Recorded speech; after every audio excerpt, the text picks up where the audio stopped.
looking for Gartner. Score! Yes, yes.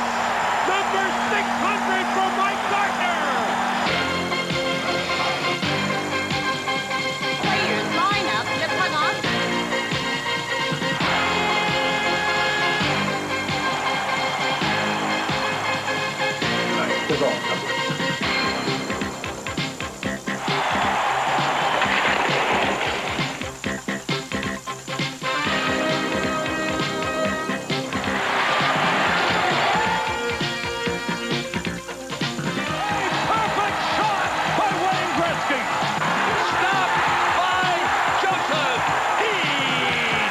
And scores Mario Lemieux.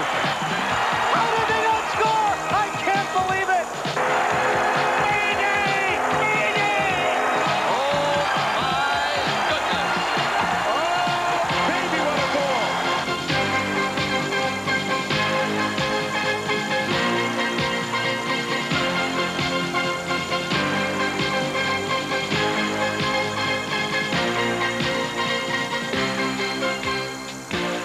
Brute presents Hockey Week, an inside look at all the action of the NHL. I'm Mike Emmerich. Coming up, we'll say goodbye to the old year with flair and zest as we showcase 1993's very best. Next on Hockey Week.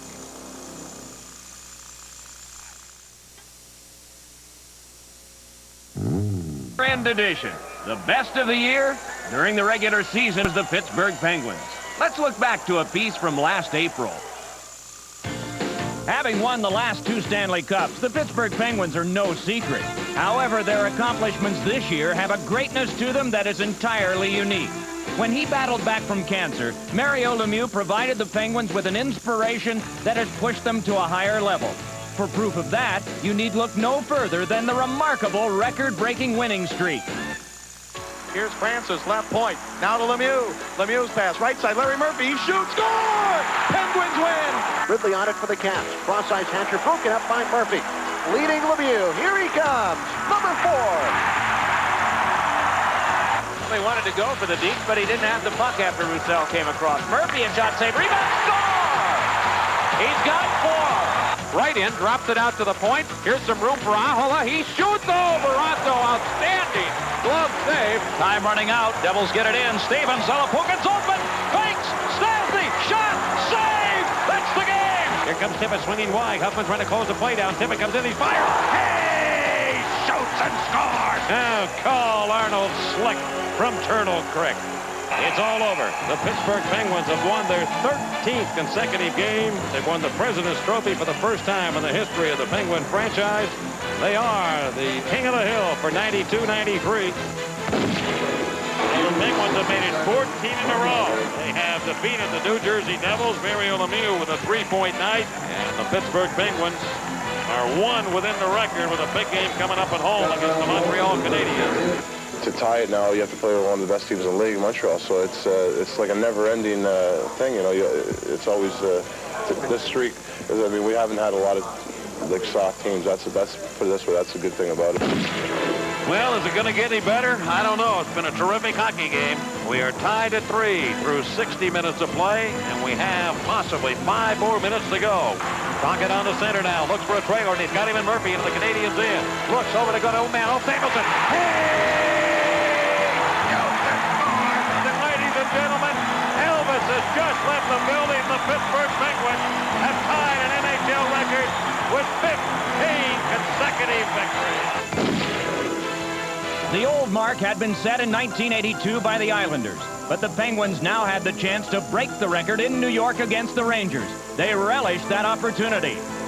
We're out here to get a win. It's a very important game for us. We've worked this hard to get to a situation where we are right now, and to win 16 games in a row would be a great feat. But if we could beat them here, it'd be extra special because they are one of our top rivals, and hopefully we can do that tonight because we feel that we're the best team in the league, and we want to go out and prove that we can win 16 games in a row. On this night, Mario Lemieux both gave and led one of the most impressive performances of all time. The Penguins would set the record by beating the Rangers 10-4. Mario Lemieux contributing 5 goals. Shoot to the net. Barrasso has it. He'll clear himself. And Lemieux got it back to the pitch. On a breakaway. Lemieux 1-1 against Hurt. Comes in back in there. Hey! Shoots and scores.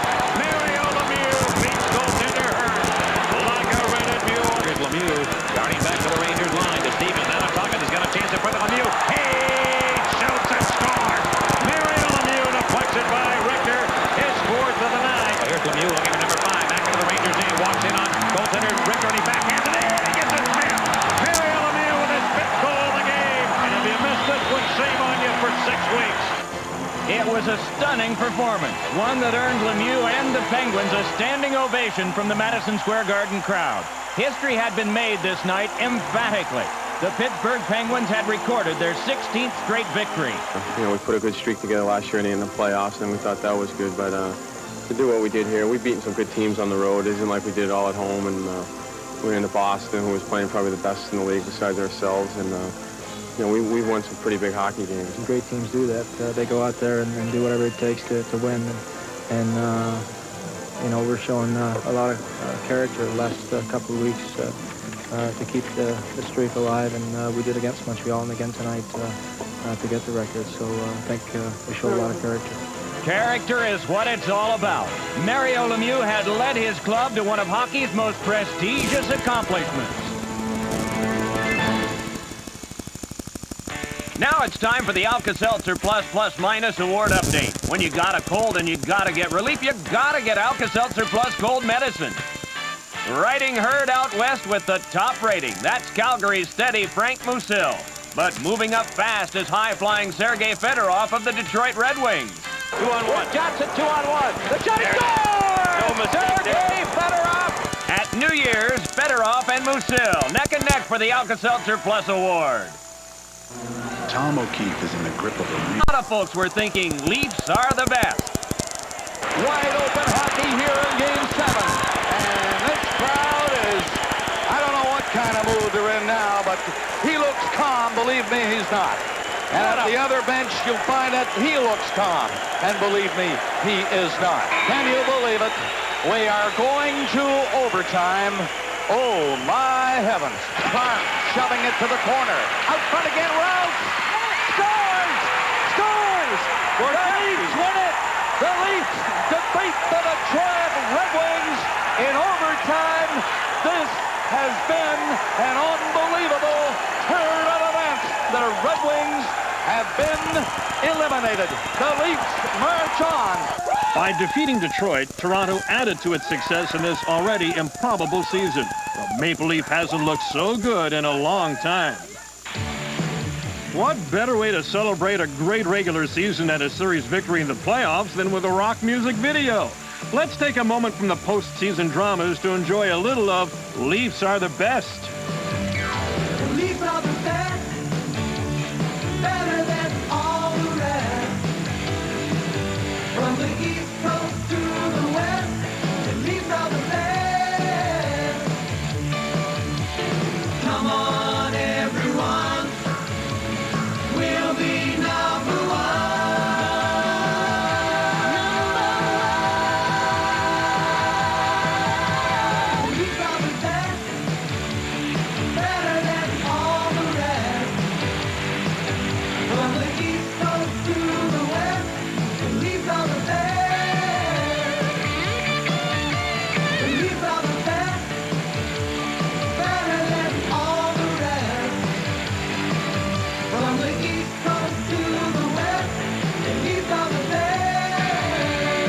McAway and Chuck Meyer and Gil Barahowski, get ready.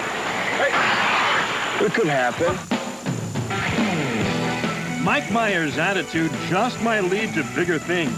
The Maple Leafs were onto that as they prepare to face the St. Louis Blues in Game 1 of the Norris Finals. Curtis Joseph, the hottest goaltender in hockey, would put on a magnificent display this night.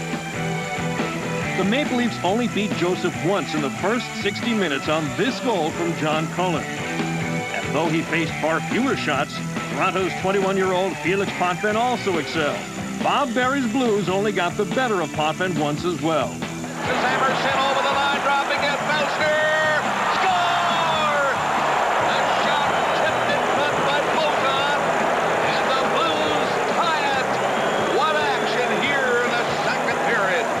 Yet another remarkable night ensued. The Maple Leafs threw 42 shots at Joseph in regulation alone, but his fierce determination led to an extraordinary overtime.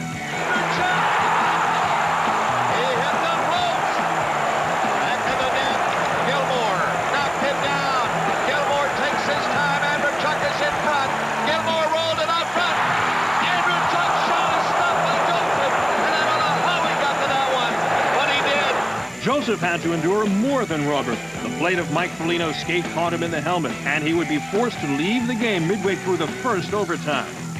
But that absence lasted less than 3 minutes of playing time. Joseph returned to the Toronto onslaught that would total 64 shots. But the end would come courtesy of more magic from Doug Gilmour in the second overtime. Gilmour back in the net. Andrechuk in front with Borshevsky. It is Gilmour waiting around the net, waiting. He's up.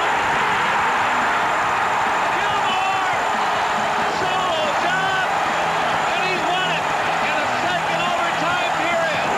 How about that? The best player ends the best game in the best fashion right here. Is there any stop to the drama that this Maple Leaf team keeps coming up with? Now Brute presents the check of the week. Brute, men are back. Lyle Odelein finds out the hard way that Philippe is not Bozon the Clown. Stay tuned. Check it out. Il repousse en territoire du Canadien.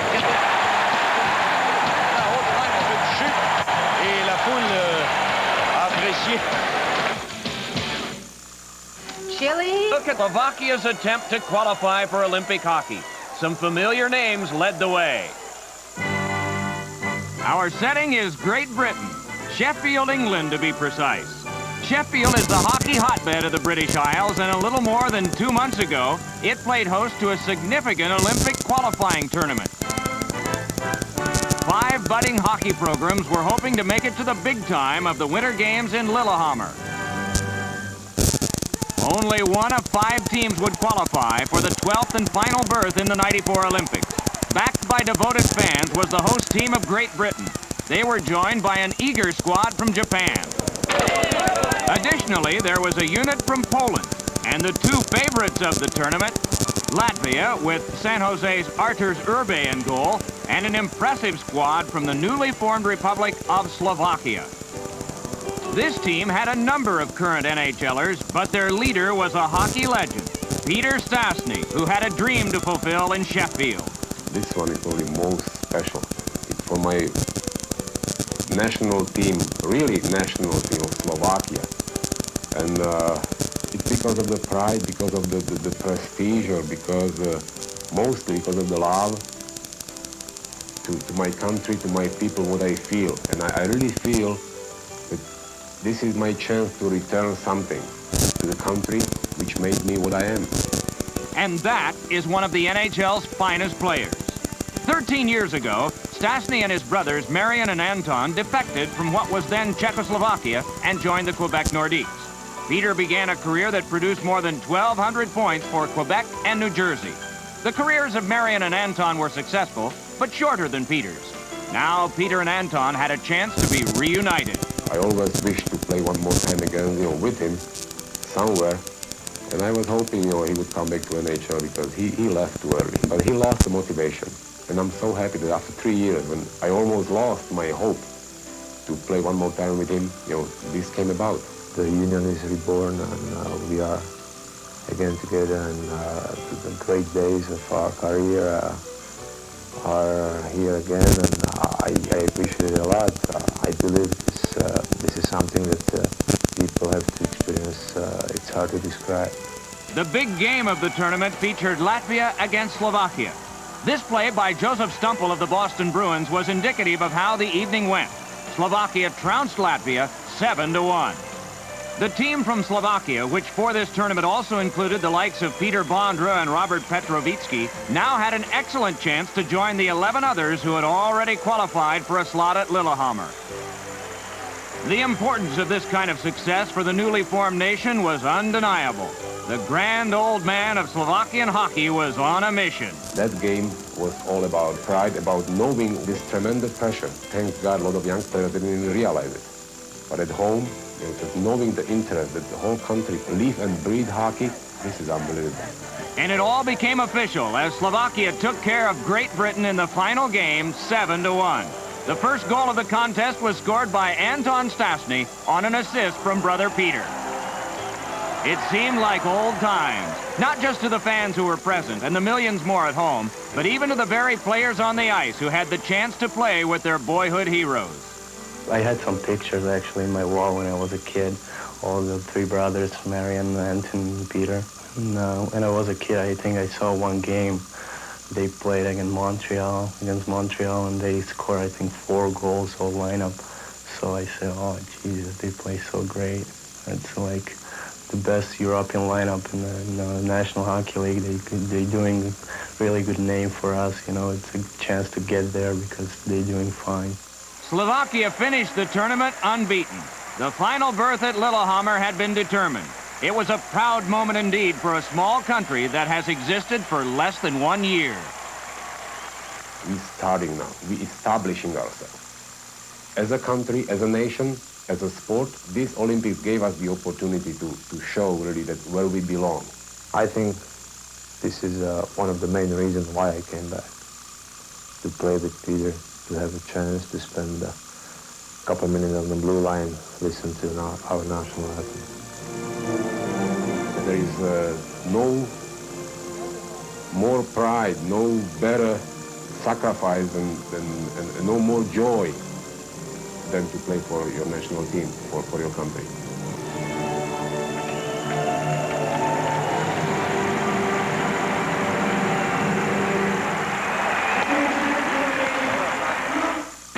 Now it's time for Teamwork, a Better Way, brought to you by Glidden, a better way to paint. Sergei Fedorov caps off some tic-tac-toe passing on the power play that is puck movement perfection. Here's Kozlov, rink wide to Fedorov. Almost don't have to look when Kozlov or Fedorov pass. It's almost always right back to each other, and there it is. How's that? Fedorov to Kozlov, back to Fedorov. That's teamwork. That's a better way. And college hockey highlights from across the state with in-depth coverage every week on most Prime affiliates. Now let's hop over the boards to catch up on some recent events. It's been a long time coming for Mike Gartner. A career that began 15 years ago is about to bring him into the elite company of the 600 goal scorers. It had to mean a lot. Sure, it means something to me. I mean, I'd be lying if I said it didn't. Coming up on 600 goals is a big milestone and one that's big for me, and I hope that I can attain that soon and kind of get on with it. I'm sure I won't appreciate it maybe as much as I can. I certainly won't have time to appreciate it until maybe I'm finished playing the game, but yeah, it's a big deal for me, and I'm looking forward to it. Gordie Howe, Wayne Gretzky, Marcel Dion, Phil Esposito, and Bobby Hull had company as of last Sunday. Gartner and the Rangers versus New Jersey. Gartner finds Kovalov. 2-on-1 developing. Kovalov looking for Gartner. Score! Yes, yes. Number 600 from Mike Gartner. The entire Rangers bench is empty. Oh, baby, this is hockey history. They're going crazy in the garden. Goal number 600. I wanted to get it here at Madison Square Garden. I know that people really wanted to see it, and my teammates were kind of made it really special because they were behind me. They were talking about it a little bit for a couple of weeks, and they came out on the ice, and we're all very excited for me, and that really kind of makes the moment for me. It's a moment worth another look.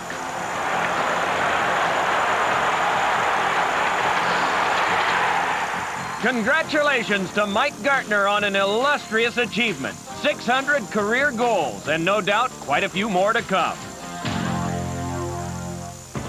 Another prolific goal scorer, Steve Yzerman, recently returned to action after a 2-month absence due to a neck injury. Yzerman wasted no time getting back in a groove. Clears at center ice. Yzerman's away. Breakaway for Yzerman. He scores! Bingo. Welcome back, Captain Yzerman. Yzerman rejoins the Red Wings on a roll. Detroit has won 8 of its last 9.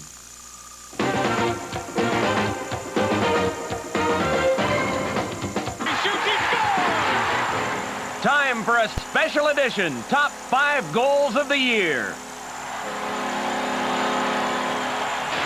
Lemieux hits it. Flipped in by Marty McSorley, and Niedermeyer, enough of this, flipped it up in the air and out. Intercepted, Scott Peller and Stauber. He scores! But here's a remarkable... He never took his eye off it. He just made the highlights, and maybe one of the best 5 of the year. Bob starts it in against Janney, drops it through the legs of Poulin. Now Burt, rushed by Miller, who gets behind him. Burt impedes him enough. Now Miller cuts in. He scores! Look at the work here by Miller. I mean, there's 4 Whalers counting the goaltender, and he still throws it in. Here comes Gartner. He's slowed down. Gets around. Bodger gets around me. And Sandy scores! What a goal! Mike Gartner! Oh, baby!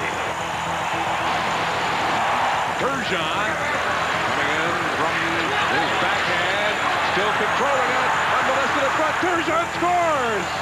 Pierre Bozon. Nobody wanted a piece of 77. Flipping it up to LaFontaine. He gets tripped up, gets it to May, and over the line. Here's May going in on goal. He shoots. He scores! Mayday! Mayday! Mayday! Happy New Year, everybody, and take a shot with us next time as Brute presents Hockey Week. Hockey Week was brought to you by Brute. Brute, men are back.